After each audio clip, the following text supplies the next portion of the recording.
April 29, 2023 ay naipublish na natin ang kwento tungkol sa naging kontrobersyal na skandal na kinasangkutan ng mga sikat na modelo na si Denise Cornejo at aktor at TV host na si Vong Navarro. Sa unang bahagi ay inilahad natin ang mga nangyari base na rin sa ibinatong paratang ng isa't isa. Para po mas maintindihan ang mga pangyayari ay inaanyayahan ko po na panoorin ang ating part 1. Ang link po ay aking inilagay sa comment section para po mas madali nyo pong makita. Sa nasabing video ay mapapanood nyo ang mga pangyayari base na rin sa mga salaysay ng mga sangkot at ganun din ang ginawang investigasyon ng mga otoridad at NBI. Nagsimula ang issue noong January 22, 2014 nang dalhin ng grupo ni Denise Cornejo at Cedric Lee ang puro pasa at bugbog saradong si Vong Navarro sa Southern Police District sa Bonifacio Global City. Ayon sa dokumento ng complaint na isinumite doon ng grupo ni Cornejo, ay pinagtangkaan siyang gahasain ni Vong Navarro sa loob ng kanyang condominium sa Forbes Wood Heights, Bonifacio Global City. Subalit bago pa man nito magawa ang pakay, ay dumating ang mga kaibigan nito na sila Cedric Lee at iba pa na siyang nambugbog sa aktor at nagdala sa presinto bilang bahagi umano ng citizen arrest. January 24, 2014 ay naglabas ng pahayag ang kampo ni Vong Navarro. Ayon sa kanyang manager na si Director Chito Ronyo, ay biktima ang aktor ng extortion at nasa ospital ito at sumasailalim sa operasyon dahil sa mga natamong injuries. At doon na nga nagsimula ang legal battle sa pagitan ng grupo ni Denise Cornejo at ng aktor na si Vong Navarro. Makalipas ang isang dekadang legal battle ay nagkaroon na ng desisyon ang hukuman. Bago ko po ipagpatuloy ang ating kwento, sa mga bago po sa channel ko at nais sa mga ganitong klase ng kwento ng krimen na nangyayari sa loob at labas ng ating bansa ay maaari pong pakipindot ang ating subscribe button at notification bell para ma-notify kayo pag may mga bago tayong upload na videos. Matatandaang noong January 28, 2014 ay nag-file ang National Bureau of Investigation sa Department of Justice ng kasong may kinalaman sa pananakit at pangingikil ng modelo na si Denise Cornejo, Cedric Lee, Bernice Lee, Ferdinand Guerrero, Simeon Zimmer Ras at alias Mike ng Pera sa aktor na si Vong Navarro. Kabilang sa nasabing complaint ay ang serious illegal detention, physical injuries, grave threats, grave coercion, unlawful arrest at pananakot na isa sa publiko ang nangyari kung hindi ito magbabayad sa kanila ng malaking halaga. Kinabukasan January 29, 2014 ay ang modelo naman na si Denise Cornejo ang nag-file ng reklamong panggagahasa sa aktor sa unang pagkakataon. Noong February 27, 2014 ay muling nagsampa si Cornejo ng kasong panggagahasa laban kay Vong Navarro sa pangalawang pagkakataon. April 10, 2014 ay binasura ng Department of Justice ang unang reklamo ni Cornejo dahil sa pabago-bago nitong salaysay at ayon din sa DOJ ay imposible na walang makarinig dito sa ginawa nitong pagsisigaw at pagtatakbo sa lobby ng isang malaking kondominyo. April 11, 2014 ay naglabas naman ang Taguig Regional Trial Court Branch 271 ng warrant of arrest laban kila Cedric Lee, Denise Cornejo at 6 pa sa kasong serious illegal detention, pangingikil at pananakit na isinampa ni Vong Navarro.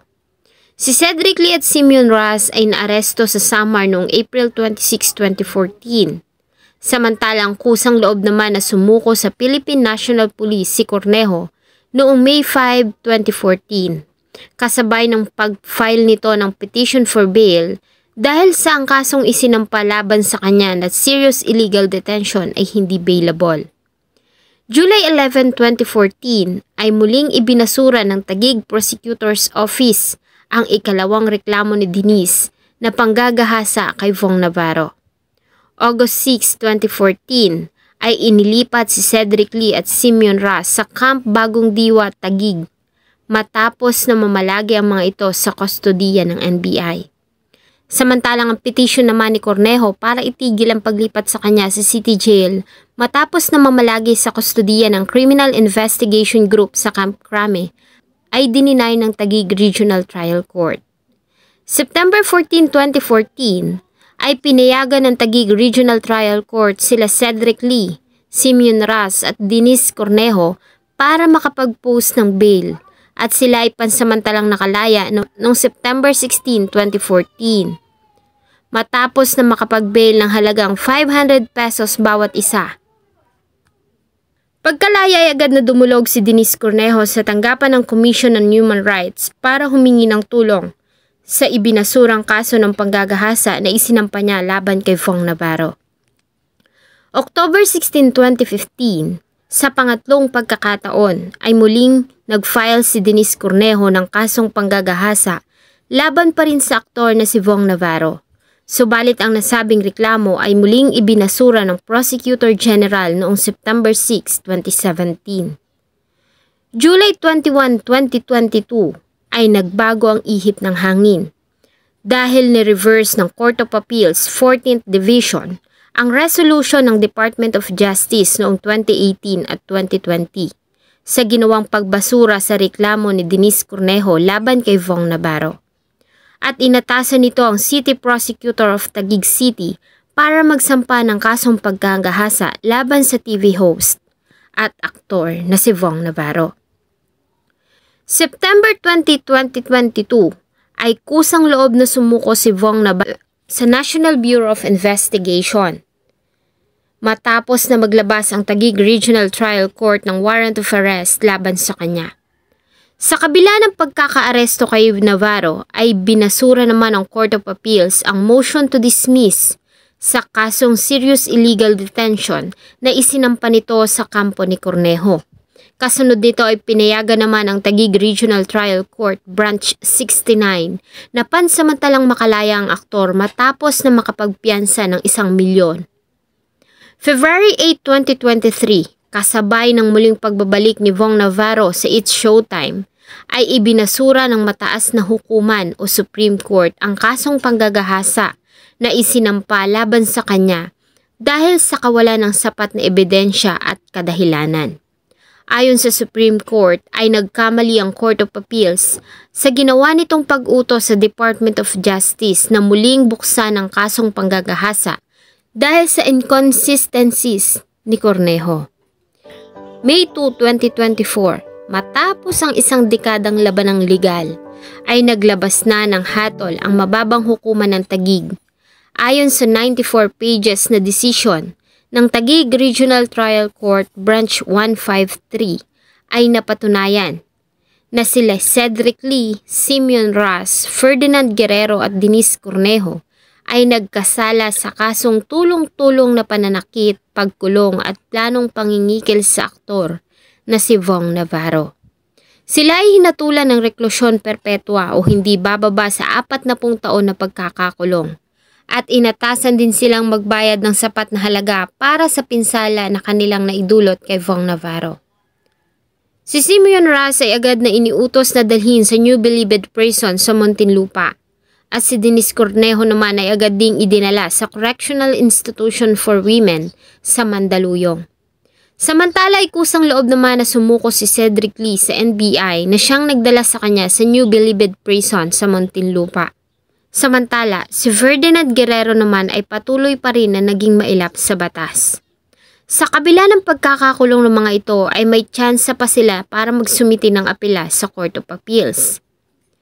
Nagpasalamat naman ang kampo ni Fong Navarro dahil makalipas ang 1 dekada ay nagkaroon ng hustisya ang sinapit nito.